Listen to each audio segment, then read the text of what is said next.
So refinancing, can you share like a story of somebody you've helped recently do a refinance and what kind of change that made to their monthly payment? Absolutely.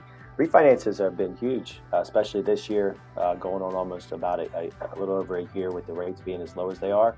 And a lot of people are taking advantage of them because they're able to consolidate their debt.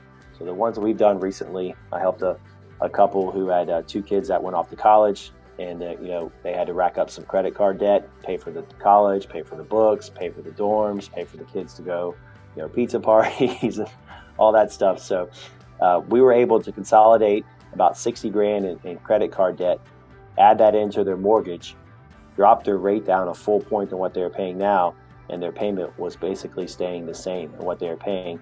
And that freed up almost like $1,600 a month in minimum credit card payments, where that was just paying the minimum. Then you're still on the hamster wheel. You haven't paid anything off that balance. So it's life changing for Yeah. some people that get in that situation. And I try to tell everybody that's out there, if it takes 5 minutes to look at your mortgage statement and see what you have, and if you want to do any type of consolidation, your credit card rates aren't going to be in the twos. So your car rates aren't going to be in the twos. Home loans aren't going to be in the twos. Line of credits, personal loans, anything you take out that's a loan, it's not going to be lower than your mortgage. So that's always the way to go. Is there a target interest rate where it starts to definitely make sense for somebody to refinance? Like if you're at this interest rate and higher, then it's a no-brainer to refinance?